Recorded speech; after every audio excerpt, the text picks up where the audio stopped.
avoir traité dans la dernière vidéo le thème des installations photovoltaïques et de leur utilisation, nous verrons ensemble dans cette vidéo en quoi consistent réellement les systèmes solaires thermiques. Nous allons procéder de la manière suivante. Tout d'abord, nous examinerons le contexte dans lequel les installations thermiques sont utilisées. Ensuite, nous verrons comment fonctionne une telle installation. En troisième lieu, nous ferons la distinction entre les différents types d'installations disponibles. Et pour terminer, nous aborderons l'intégration du système solaire dans des systèmes existants. Dans cette vidéo, nous aurons également l'avis d'un utilisateur. Par un bref aperçu, commençons par rappeler quand est-ce sont utilisés les systèmes solaires thermiques. Eh bien, les systèmes solaires thermiques sont toujours appropriés lorsqu'on veut convertir de l'énergie solaire en énergie thermique.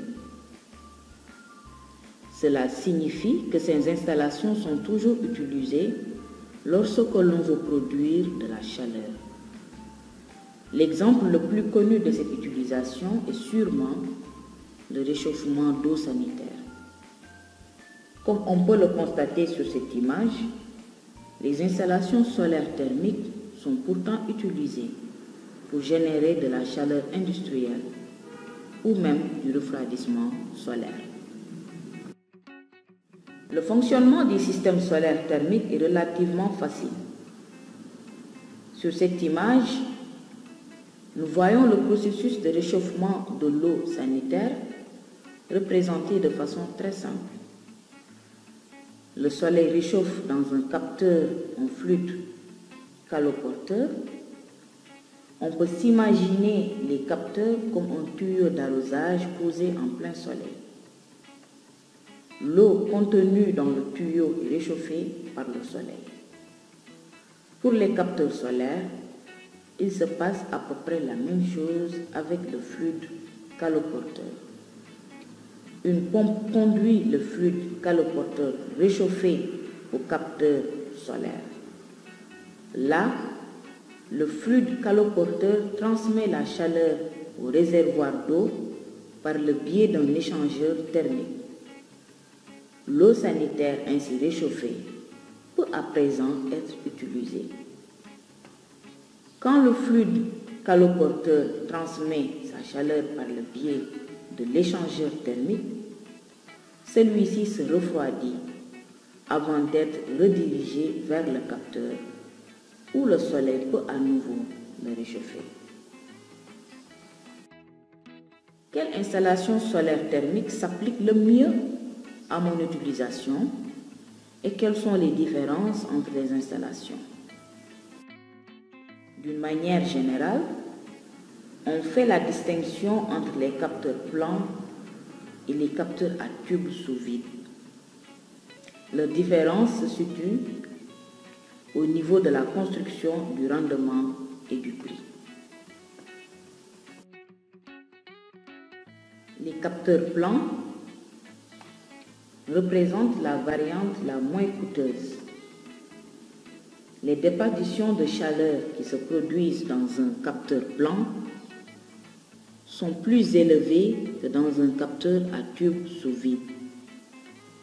C'est la raison pour laquelle les capteurs plans sont moins efficaces que les capteurs à tube sous vide. Les capteurs à tube sous vide sont composés, comme son nom l'indique, de tubes individuels. De par le vacuum contenu dans les tubes, les pertes de chaleur sont moindres que chez les capteurs à plan. Les capteurs à tube permettent donc d'obtenir sur la même surface des rendements plus élevés que les capteurs à plan et commencent déjà à travailler avec un faible rayonnement solaire. En raison de ces avantages, les capteurs à tube sont plus chers Mais à bien y réfléchir, le sont-ils vraiment? Le choix du bon capteur se fait en fonction de l'utilisation qu'on souhaite en faire, selon les surfaces disponibles et l'exposition au soleil. Pour les installations qui ne servent qu'au réchauffement de l'eau sanitaire, on utilise souvent les capteurs plans. Cette manière de produire de l'eau chaude n'est pas seulement une option intéressante pour les nettoyages industriels et les procédés de lavage comme par exemple le nettoyage automobile dans les stations de lavage pour véhicules. Elle l'est aussi si on a besoin de beaucoup d'eau sanitaire comme par exemple dans le secteur du tourisme. Si une entreprise nécessite dans sa production de la chaleur industrielle, il est judicieux d'utiliser des capteurs tubes en raison de leur plus grande performance. Avec cette chaleur produite, on peut par exemple procéder au séchage contrôlé de la biomasse, fournir de la chaleur nécessaire aux machines, ou bien cette chaleur peut être utilisée directement sous forme de vapeur dans les processus de traitement. Les dépenses pour l'intégration de la chaleur solaire dans le système existant peuvent varier fortement selon la technique des installations disponibles. Tandis que pour la production d'eau chaude à des fins de nettoyage, on ne nécessite dans le meilleur des cas qu'un échangeur thermique et les périphéries, c'est-à-dire pompes, soupapes, tuyauteries, etc. Pour bien procéder à l'intégration, cela peut être le cas échéant. Nettement plus compliqué en ce qui concerne le chauffage des salles de bain ou des machines. Ici, il faudra éventuellement procéder à une rénovation coûteuse avec des échangeurs thermiques internes spéciaux.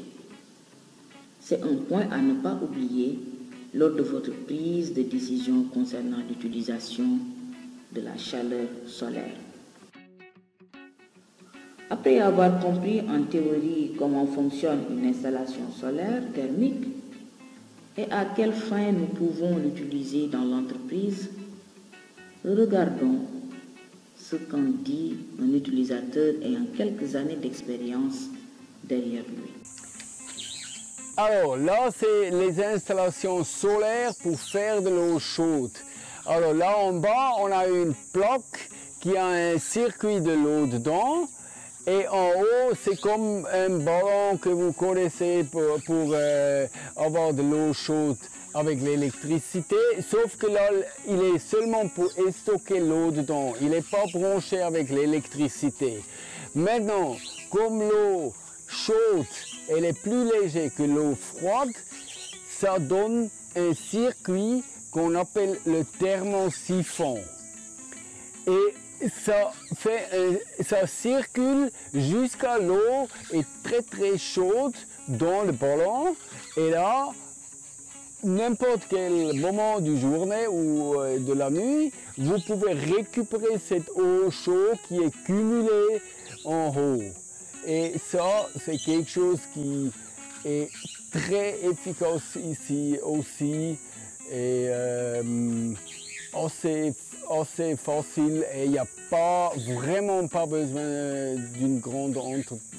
Et c'est ce panneau qui fait tout le travail. C'est ce panneau qui réchauffe l'eau. Et après, il y a la deuxième manière avec des tubes qui font l'eau chaude. Là, il y a des installations préfabriquées que vous pouvez acheter. C'est comme si vous laissez votre bouteille sous la pare-brise. L'eau va être bouillante.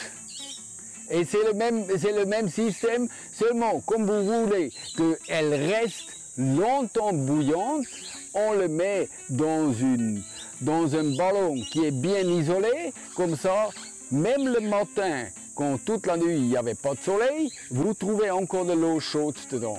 En résumé, nous avons vu ensemble les installations solaires thermiques, précisément la production de la chaleur à partir de l'énergie solaire. Ensuite, nous avons visualisé la construction de base et le fonctionnement d'une installation. De plus, nous avons identifié les types d'installations qui existent et leurs différences. Nous avons également évoqué les domaines d'application de ces installations et enfin, nous avons montré l'importance d'intégrer ces installations solaires thermiques dans des systèmes existants le plus tôt possible.